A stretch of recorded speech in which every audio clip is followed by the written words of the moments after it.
호서대학교 AI융합학부 이영철 교수입니다. 오랜만에 인사를 드리게 됐습니다. 이번 시간에는 스마트 발명 특허라는 주제를 가지고 여러분들과 같이 특허 발명을 더 쉽게 접근할 수 있고 창의적 능력을 발휘할 수 있는, 또 창의성을 높일 수 있는 이런 방법에 대해서 알아보고자 합니다. 제가 책을 한 권 소개를 할까 합니다. 그래서 그 내용에 대해서 여러분들과 같이 한번 알아보도록 하겠습니다. 책 한 권을 몇 회로 좀 나눠서 이렇게 설명을 할 것입니다. 책 제목은 결국 아이디어는 발견이다 라고 하는 것으로 박영택 저자가 지은 책입니다. K맥에서 출판이 되었습니다. 부제로서는 유레카 6가지 창의 발상 코드라는 부제를 붙였습니다. 그래서 이렇게 창의성에 대해서 발명 또 특허를 하려면 창의성이 좋아야 된다. 뭔가 새로운 것을 만들어내야 된다. 이렇기 때문에 상당히 많은 부분들이 또 많은 분들이 강박관념을 느끼고 있는 것이 사실입니다. 그래서 그것을 감안해서 이 책에서는 다양한 관점으로 의견을 제시하고 있습니다. 먼저 저자는 생각을 바꾸면 창의성이 보인다라고 하는 전제를 제시하고 있습니다. 창의성이 무엇이냐부터 시작을 해서 창의성이 어렵다 이런 것인데, 과연 창의성이라는 것이 전혀 없는 것을 만들어내는 이런 능력을 얘기하는 것인가, 그래서 너무 어렵게 접근하는 건 아닌가 하는 관점에서 창의성의 미몽에 대해서 여러 사례를 들어서 설명하고 있습니다. 과학 분야, 문화예술 분야, 그리고 현대 시대에 총알하고 있는 스마트폰 등을 창시한 이런 경우들을 감안해서 만들고 있습니다. 두 번째는 창의성 발상의 효율성을 높이기 위해서 만들었다고 하는 브레인스토밍이 널리 알려져 있습니다. 또 외에 다른 장치 수단도 있습니다만은 브레인스토밍의 원칙을 대비해서 효과가 있는지에 대해서 한번 얘기를 해보고 있습니다. 세 번째는 시대의 천재들의 발상법을 연구해 보면서 더욱더 쉽게 접근할 수 있는 발상법은 없는가, 이런 것들을 제시를 하고 있습니다. 구체적으로 한번 살펴보겠습니다. 먼저 이제 창의성에 대해서 우리가 갖는 막연한 두려움이라고 그럴까, 이런 부분들을 제시를 하고 있습니다. 이거는 창의성이란, 저자는 어떤 무에서 유를 창조하는 능력이 아니다. 창의성이 좋다 그러면 없는 것에서 새로운 것을 창조하는 능력이다, 이렇게 많은 사람이 생각할 수 있는데, 그런 것은 아니라는 것이죠. 오히려 계몽주의 작가인 볼테르의 견해를 빌리면 독창성이란, 창의성이라고 해석할 수도 있을 텐데, 독창성이란 단지 사려 깊은 모방일 뿐이다 라고 이야기를 하고 있습니다. 이와 같이 창의성에 대해서 너무 어려워하지 말자. 누구든지 자기 하는 분야에서, 관심 있는 분야에서, 또 문화예술 분야, 경영 분야, 또 기술, 과학기술 분야에서도 창의성을 발휘할 수 있다는 것을 제시를 하고 있습니다. 자, 먼저 창의성의 미몽을 한번 살펴보겠습니다. 창의성의 미몽이라고 하는데, 창의성이 단지 어려운 것만은 아니다. 너무 우리가 곤란하게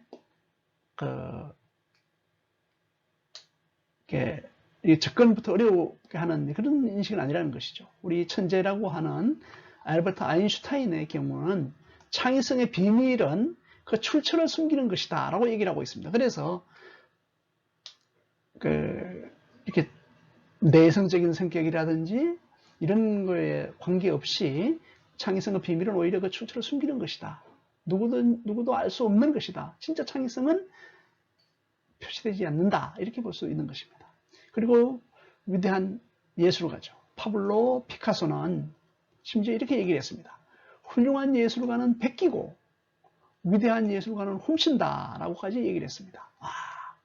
베끼고 훔침으로써 훌륭한 예술가이고 또 위대한 예술가가 될 수 있다, 이런 관점입니다. 그리고 오른쪽에 스티브 잡스입니다. 누가 만약 당신이 창의적인 사람들에게 어떻게 그런 일을 해내었느냐고 묻는다면 그 사람들은 질문을 받는 사람들은 약간의 죄책감을 느낄 것이다. 왜냐하면 그들은 어떤 것을 실제로 한 것이 아니라 무언가를 보았기 때문이다. 그래서 뭔가 잡히는 이런 것, 실제적인 것을 한 것이 아니고 뭔가를 보았고 그거에 영감을 얻어서 한 것뿐이다. 이렇게 얘기하는 것이죠. 그래서 창의성을 너무 어렵게 생각할 필요가 없다. 이렇게 볼 수가 있습니다. 솔로몬의 지혜, 또 특허의 유명한 기원 중에 하늘 아래 새로운 것이 없다라고 하는 말이 있습니다. 그렇습니다. 어딘가에 이미 나와 있고 또 우리가 생각해낼 수 있는 범위에 있다. 이렇게 보는 것입니다. 브레인스토밍의 4대 원칙이라고 해서 브레인스토밍은 그동안에 1953년에 알렉스 오즈본이 그의 저서인 응용상상력 Applied Imagination이라는 책을 소개한 이후에 브레인, 뇌 속에서 아이디어가 폭발적으로 폭풍처럼 쏟아져 나온다는 의미로 받아들여서 폭발적으로 보급이 되었던 것이 사실입니다. 그래서 브레인스토밍에서는 다음과 같은 4대 원칙을 제시를 하고 있는데요. 첫 번째는 다다익선이라는 것입니다. 아이디어 수가 많으면 좋다. 우선 질보다 양을 추구하라. 그래서 많은 양이 쌓이다 보면 거기에서 좋은 질로 발생한다. 이렇게 원칙이 다다익선을 주장하고 있습니다. 두 번째로는 비판 금지입니다. 이것은 다른 사람의 아이디어에 대해서 어떤 비판도 하지 말아라. 이런 개념입니다. 세 번째는 자유분방. 자유롭게 어떤 아이디어든지 주저하지 말고 말하라는 것입니다. 네 번째는 결합 개선인데요. 이것은 다른 사람의 아이디어를 토대로 새로운 아이디어를 도출하라. 이런 원칙들입니다. 그래서 이와 같은 것들이 많이 회자가 되고 있고 적용이 되고 있는데 아이디어를 많이 내다 보면 또 다른 사람이 낸 것을 결합시키다 보면 좋은 내용을 더 좋은 결과물을 낼 수 있다. 이렇게 많이 이제 얘기가 나오고 있죠. 그런데 실제로 여기에 대한 반론도 많이 있습니다. 예를 들면 실제로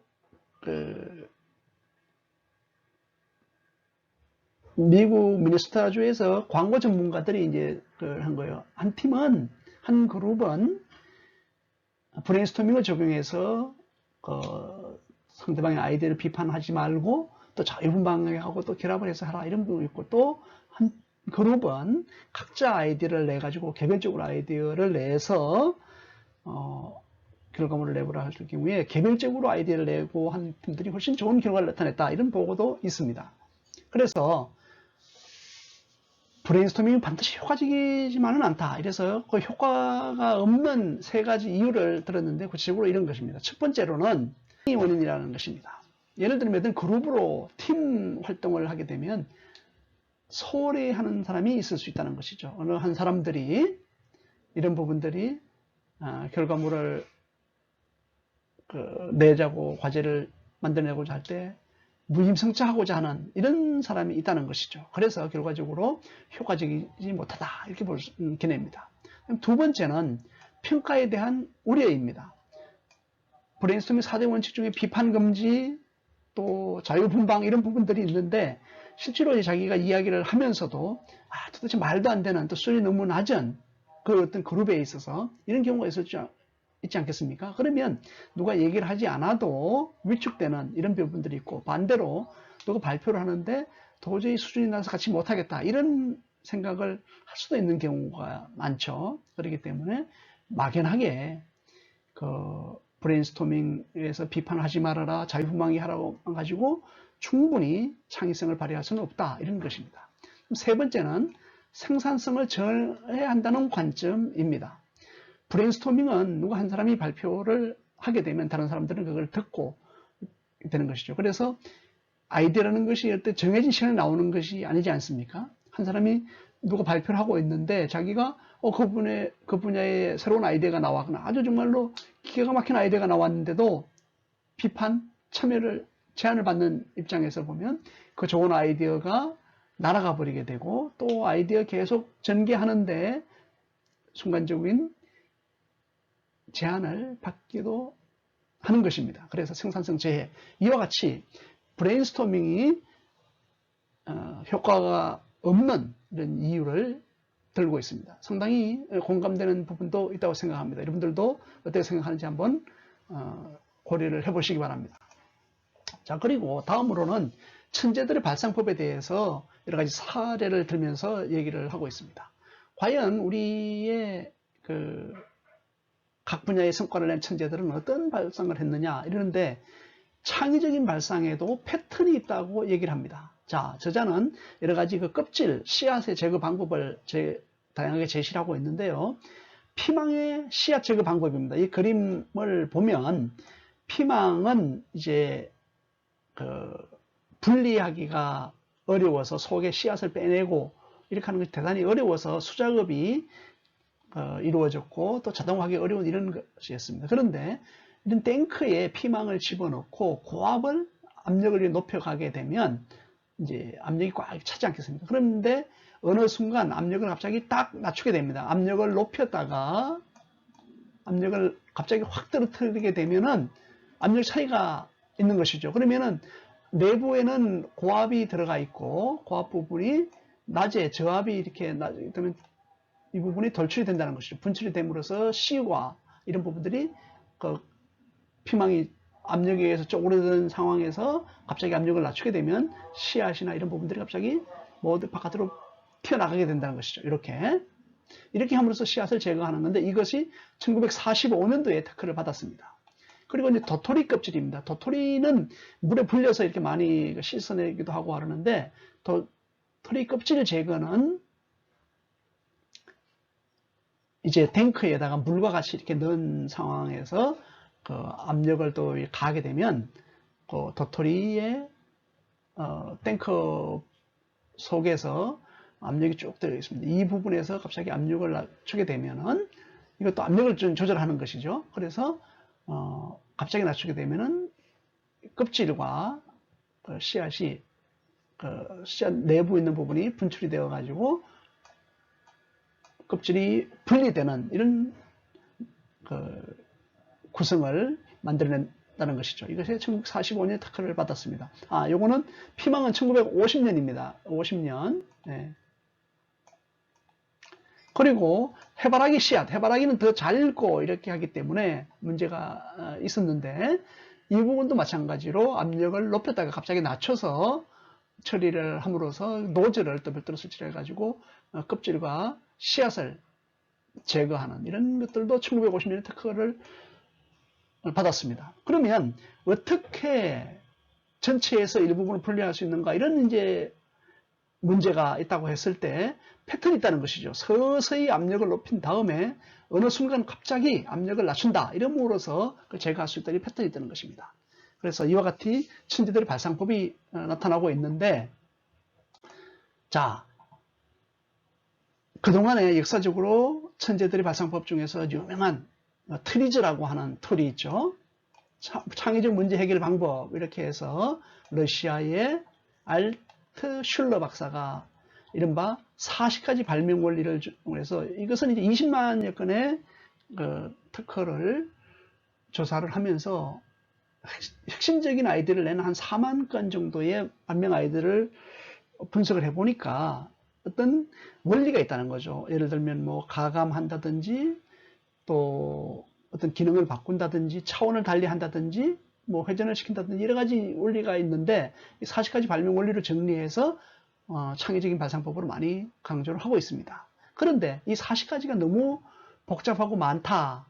비효율적이다. 배우기도 어렵고 적용하기도 어렵다. 이래서 이스라엘에서 호로위츠 등이 이 40가지 원리를 체계적으로 5가지 사고 도구라고 하는 것을 만들었어요. 그 이름을 Systematic Inventive Thinking이라고 해서 SIT라고 하는 걸로 많이 보급을 시켰어요. 그래서 SIT가 좀 최근에 나온 것이지만은 많은 사람들이 적용하기도 하고 있기도 합니다. 그런데 이 책의 저자는 오른쪽에 그림하고는 설명이 될 수가 있을 텐데 어떤 커넥션을 이용한, 그리고 구체적으로는 스마트 커넥션이라고 하는, 이렇게 스마트 약자인데요. 스마트 SMART죠.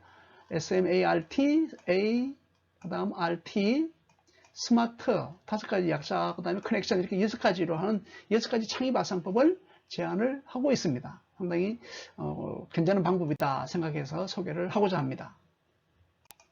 자, 구체적으로 그 세부적인 방법에 대해서는 우리 다음 강의나 또 책을 통해서 볼 수 있도록 하겠는데요. 창의력을 높이는 6가지 발상 코드라고 해서 첫 번째 S, subtraction, 그래서 제거한다는 것입니다. 이것은 시스템의 그 구성 요소 중 일부를 제거한다는 것이고, 이때 가능하다면 핵심 요소를 제거한다. 이게 제거가 되겠습니다. 두 번째로는 multiplication, 그래서 복제죠. 복제. 시스템의 구성 요소 중 어느 하나를 시스템 내에 추가한다. 추가함으로써 새로운 것을 또는 문제를 해결할 수 있는 이런 아이디어를 제시하고 있습니다. 세 번째는 속성의 변경입니다.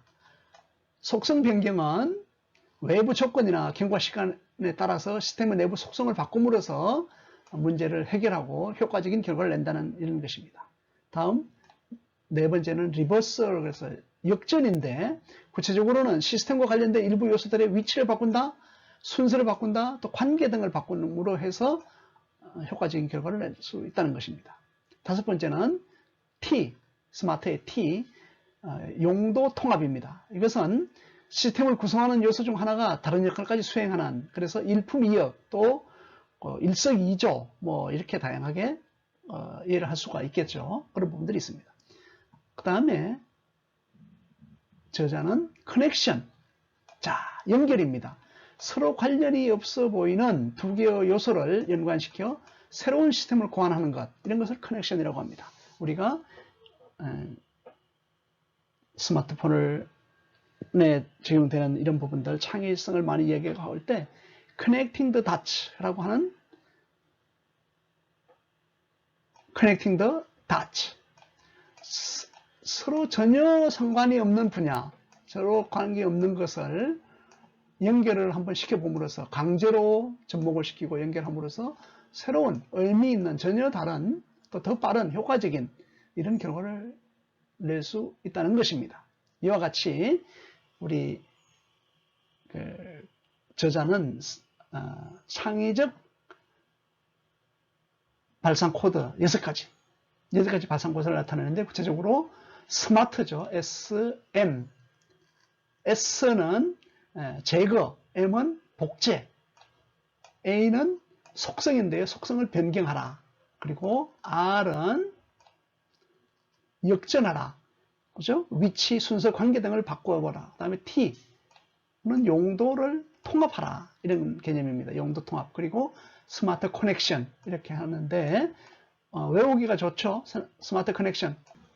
제거됩니다. 그래서 이 책은 결국 아이디어는 발견이다라는 것입니다. 여러 가지 관점에서 볼 수 있고, 또 창의성을 너무 어렵게만 생각하지 말고 누구든지 좋은 아이디어를 낼 수가 있는데, 단지 발명 특허의 기술 분야뿐만 아니고 문화예술, 우리가 앞에 보았죠. 피카소의 사례라든지 또 경영이라든지 다양한 분야에서도 접목할 수 있다고 주장을 하고 있습니다. 그래서 오늘은 이제 프롤로그에 대해서 설명을 드렸고, 내부에 대해서도 전체 분야에 대해서 시간을 가지고 설명을 하도록 하겠습니다. 오늘 들어주셔서 대단히 감사합니다. 내용이 도움이 되셨다면 특허창업TV를 구독과 좋아요를 눌러주시면 대단히 감사하겠습니다. 다음 시간에 뵙겠습니다. 감사합니다.